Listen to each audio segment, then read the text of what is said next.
Hi, my name's Chris and I wanted to introduce you to my Supernote A5X.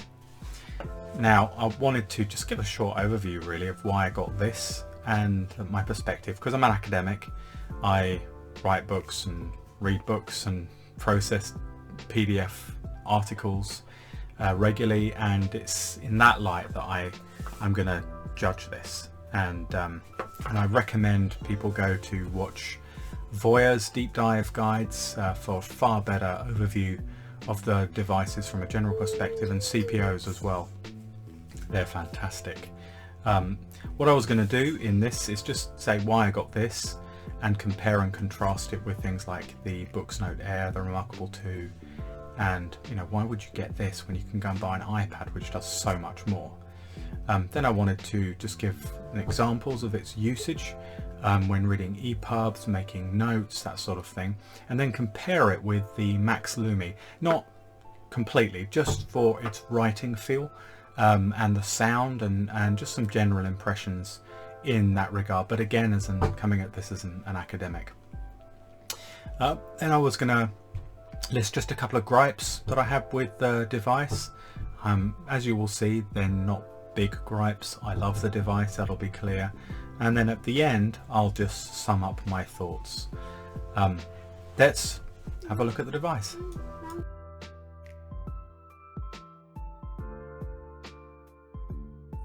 So here is the device. As you can see, I went for the canvas folio and the heart of metal pen engraved, and CPO's just done a video on why the heart of metal pen is probably the best, so I'm glad I went for this one.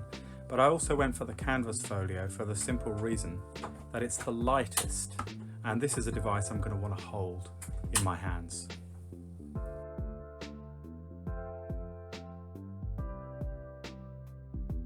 But now, why would you get this over an iPad? The iPad is superior in terms of processing speed, apps, everything it can do. The iPad can do everything pretty much. This emphatically cannot. So the simple answer I'd give is this is not an either-or situation. I have an iPad mini, I have an old iPad Pro, a large screen one, a 12-inch screen one. I use them daily. So it's not about an either-or here, it's about what this could offer in addition to having an iPad. And for me, there are a few benefits, in particular relating to the screen. So if I want to get outside, and in the pandemic I just get sick of sitting indoors, it's usually peeing it down with rain, so I can't get out that much, but when I can get out, I want to get out. And this is way nicer because it's an e-ink device for reading in the sun, and because it's light, especially with this folio, it's something I can take out in my hand like this and read as if I were holding a book. With my iPads, because I've got kids, my iPads are well reinforced, let's put it like that, with all kinds of cases, and they just become too cumbersome. Then there's the feel of the writing. It doesn't have the glossy screen of an iPad, and there's a sort of strange feeling. It's like a fluid ink pen on a piece of paper that makes this a real joy to write on. Very different from the iPad, which is so slippery. It's actually quite difficult to control, and my handwriting is shite enough. I need all the help I can get. I guess as well is the pen doesn't need battery charging, which is a bonus. It just sits there and I don't need to worry about it. I can just pick it up and use it whenever I like. Speaking of batteries, I ought to add as well that the battery life of this, because it's an e-ink device, lasts a lot longer than an iPad. Certainly if you're powering the screen with strong backlit screen in order to make things readable, certainly texts, it won't last very long, but this will last for days, although I'll come back to the battery a little bit later on. For me as well, also positive was the customer support, the ease of use. I'm going to come to that in a minute. The way in which it is focused on writing and on reading particular types of PDFs and EPUB documents. I say particular, I'll explain that later on. But I'm not distracted by my games that are on the iPad or my emails more than anything. Constantly distracted by my emails. Now there is an email program here, but I've deliberately not installed my work email account there. And it offers everything I really need in terms of reading, because it does have Kindle associated here as an app, which is terrific for me. Finally, I guess I'd say as well, is it just offers something different to the iPad, and I find myself reading more and writing more than I ever did on the iPad. This I pick up and I use it, and not just because my kids haven't nabbed it, they can't watch videos on this, but I just find that I'm using this more than I did more than the iPad. That in itself says something. That's why I got this in addition to having an iPad.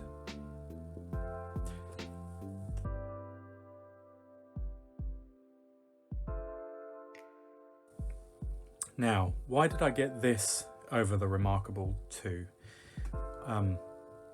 I wasn't too tempted by the Remarkable 2, to be honest. Probably Voya's videos persuaded me, maybe illegitimately. And if somebody went for the Remarkable 2, I can completely understand why you'd do that, and why that would be a good match if you've got an iPad. Again, they'd be very different. And apparently it has an even nicer writing feel than this. But the reasons I went for this over the Remarkable 2 is because of the way the PDF documents can be processed, and Voya and others, I think, life coaching, I'm sorry, I've forgotten the name of that YouTube account, but they give some comparisons between the two, and this seems to process PDFs a lot better. There's the customer support, famously, and you really have to see it to believe it. There is seriously good customer support and feedback and response via Reddit, really highly recommended. You don't get that at all with Remarkable 2. They really listen to their customers, and they're making changes, and they're rolling them out all of the time. There's the fact that the Kindle is integrated as well into Supernote, and I have a lot of Kindle books. You know, this was simply a deal breaker for me when it came to the Remarkable 2. I find the ease of switching between programs within the Supernote to be super quick and intuitive. Again, I prefer this over the Remarkable 2. And then there was the digest option, where you simply add square brackets around a particular sentence. Let's say there. Click on it, and you add your note. Now, when that is saved, you can go to the digest tab here, and there I have a lot of the documents already with I haven't done many with this one, as you can see, but there you have the key passages that you wanted to highlight and your notes on them. Just find that really super helpful, and for those reasons I went for this over the Remarkable 2.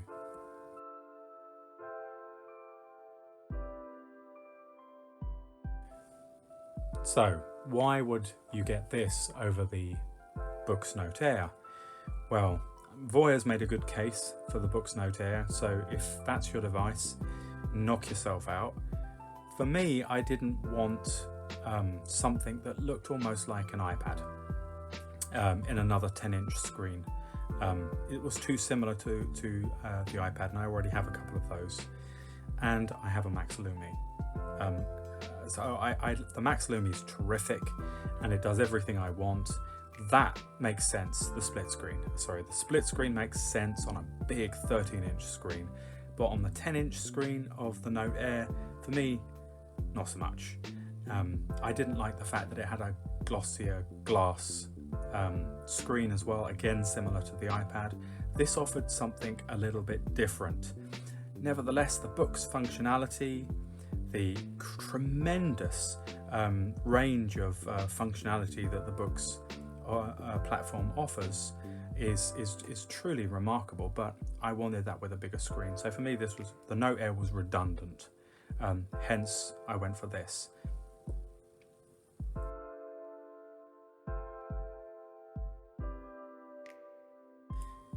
So, some examples of how I use this. Let me show you first Kindle. It'll take a while to load up. Let's go to the library. Book I just got today, Christian Socialism.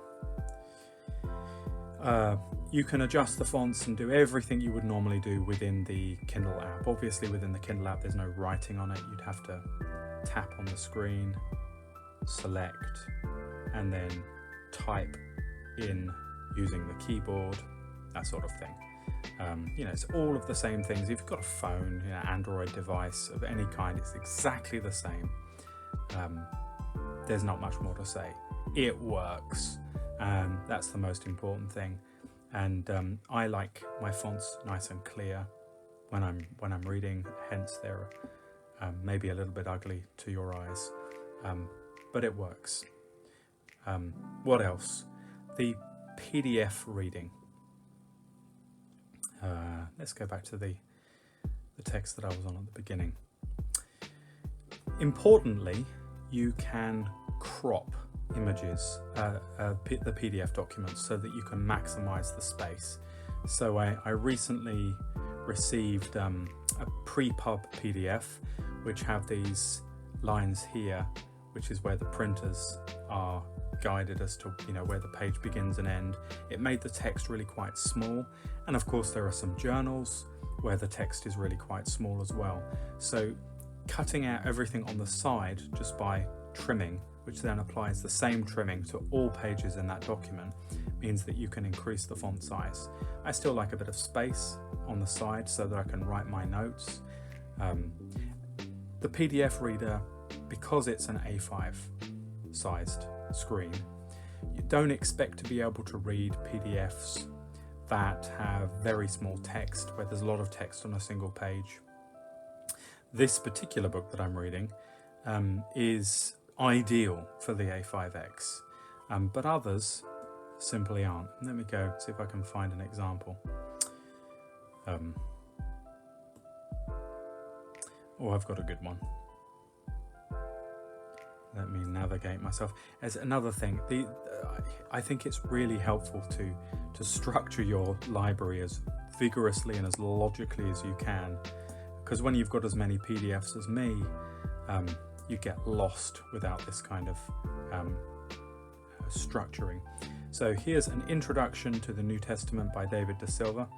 I know not everybody's interested in this kind of thing, but as far as I'm concerned, this is the best one-volume introduction to the New Testament out there. But it's a large format book. So if I get to some of the text itself, I tell you what, let's zoom to page 456, if there's that many pages. Yes, here. So you can see the rendering of the diagrams works absolutely wonderfully. But there you go. You see, this for me is uncomfortably small. Now, even if I apply a crop to this, let's just go with their automatic one. First thing is that there is text underneath this bar. Now you can click on this, drag it out the way. I just don't enjoy doing that myself, but it is an option. But still, I find this a little bit too cramped. I'd certainly need my reading glasses for the footnotes. So it seems to me, appropriate for certain PDFs, not everything. And then of course there are the journal articles, and some of them are even more difficult to read. That's an example anyway of reading PDFs. Then there is the EPUB reader.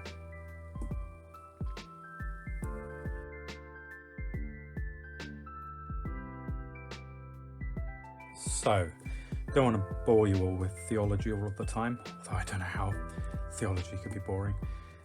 Let's go to some chess books. Where should we go?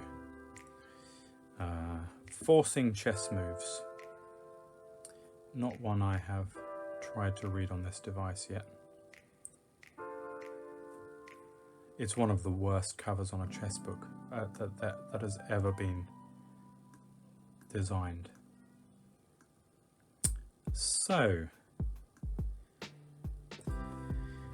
one of the beautiful things about this screen is its sharpness. I think that probably has something to do with the lack of any front lighting. It's a delight to read e-ink devices, I find. I'd much prefer them over the glossy screen of an iPad, and certainly prefer them over a PC screen. And I've got two of them in here as well. But here you can adjust display settings, and I find this very important. I usually stick with the document default setting, but you can reflow. You can change your font, and you can also upload your own customized fonts. Row spacing and margins, font size, all of that can be adjusted. A little bit of work needs to be done in the program to make that a clean transition. They haven't quite nailed that yet. And of course, I mean, Voya and CPO go through all of this. I'm not going to go through the different types of brushes and everything that you can do, but you can use the same digest options here and annotating on the text. I just find that awesome. I much prefer reading epubs now over Kindles for that reason. And when your hand is on it, rather than the page flicking, I just touch this, you see, because sometimes if I put my palm down, it'll flick over the page, but we click that, it's just like a page for you to digest. I really enjoy reading EPUB books on this device.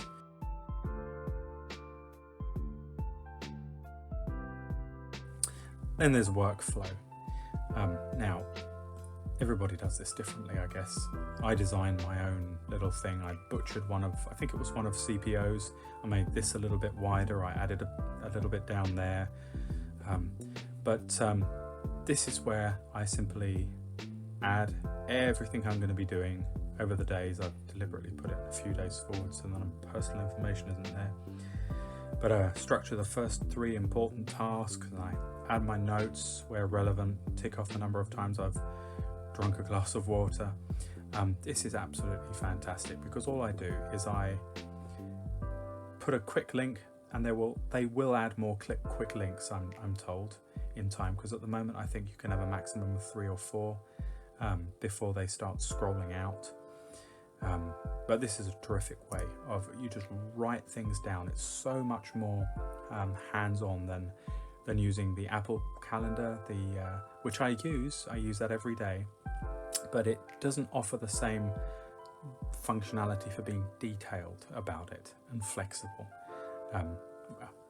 You can do any of this, of course, on the iPad. All I can say is I prefer doing it, writing on a page like this every day.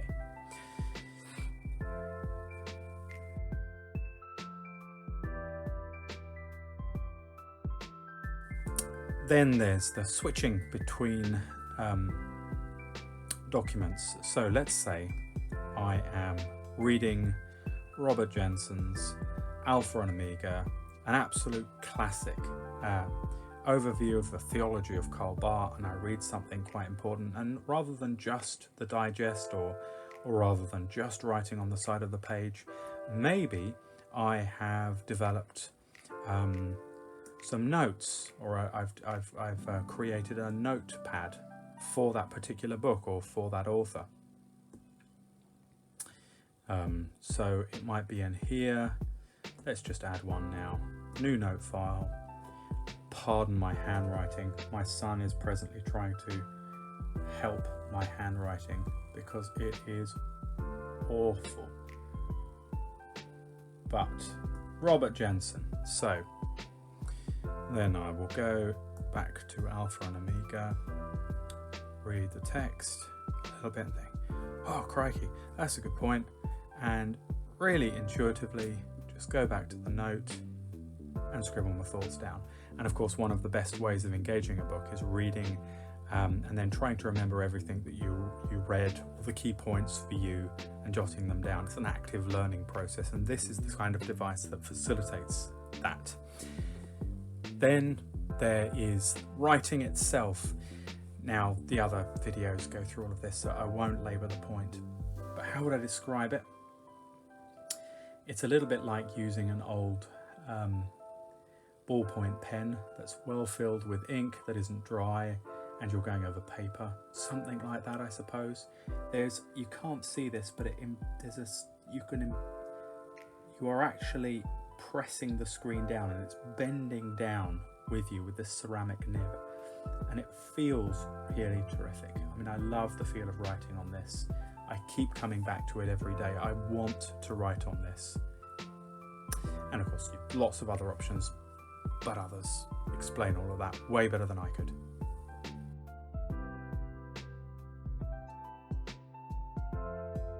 Now, I said I'd compare this to the Max Lumi, so here is my Max Lumi, and obviously it's much bigger screen, and I'm not going to fit it all on this video, but maybe it will be worthwhile just hearing the difference.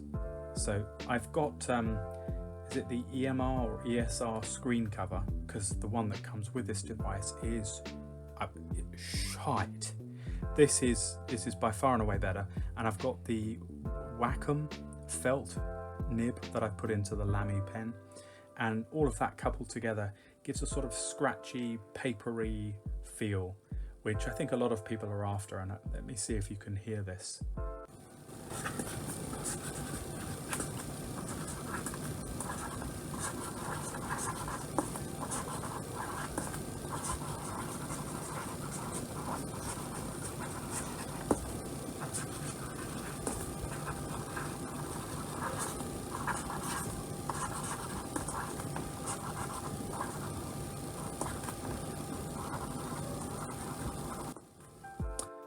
Now, to compare that to the writing on the A5X, what's the expression? Apples and oranges? I don't know. But they're just very different. This doesn't have a scratchiness to it. So,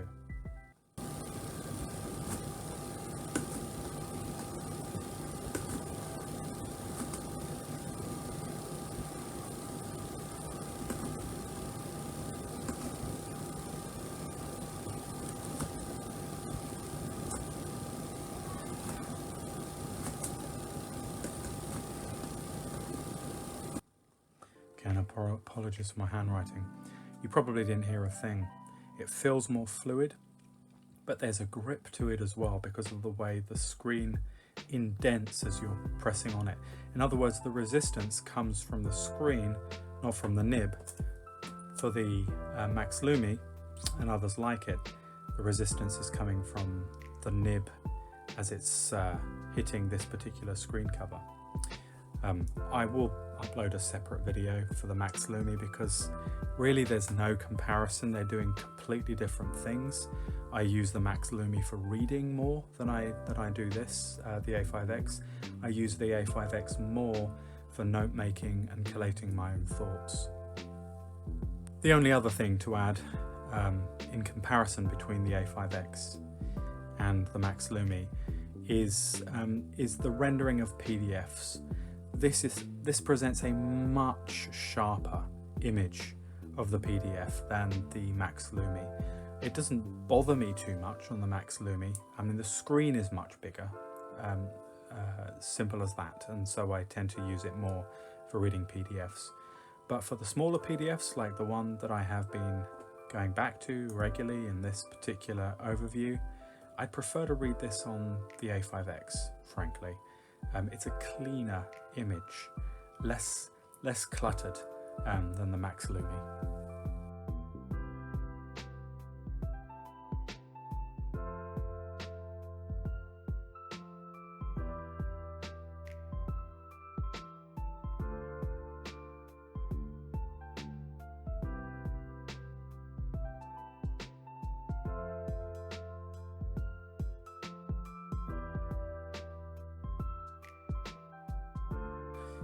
Okay, some gripes with the A5X. The first thing I will say is that the support team are incredibly responsive, and I don't know who he is, the Hex something or other. He's a lovely guy as well, or lady, I don't know, but really helpful. But some of the things that bother me is the way in which this bar chops off the top of whether it's a template for writing or a PDF.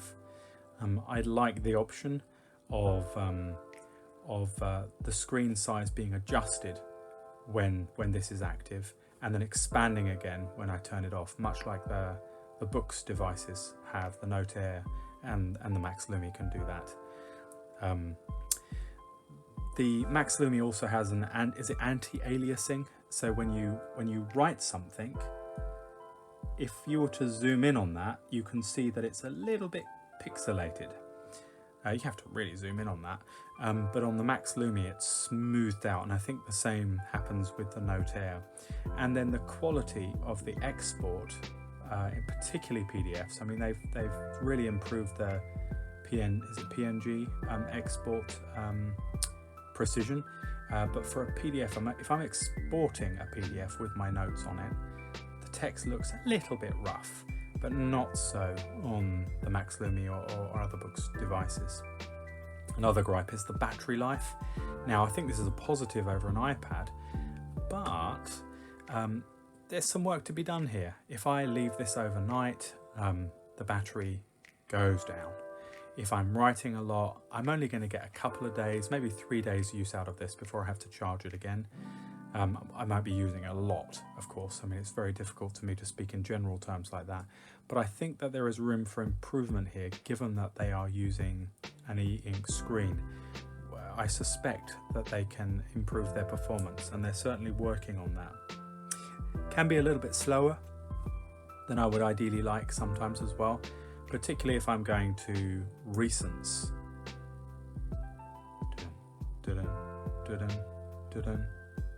Now, it's got them all. And sometimes when I'm looking at Kindle books or scrolling down, it can be a little bit more cumbersome. They've now added the ability to zoom in on PDFs. So I mentioned earlier on that sometimes the screen just isn't friendly for reading a PDF. Oh no, that works. You can pinch and zoom, and for certain PDF documents that works, and you can scribble your notes on this as well. However, I find that for certain PDF documents there isn't quite enough flexibility with the percentage of magnification, which means that I very often find myself with the beginning of the sentence but not the end when making it readable.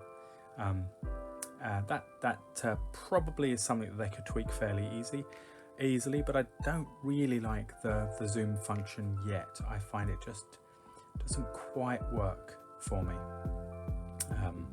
It is a little bit jittery still. And it also doesn't have the option to rotate the screen. I have no idea if that's on their list of to-dos or not, but I would like that. It would certainly make reading some PDFs less uncomfortable.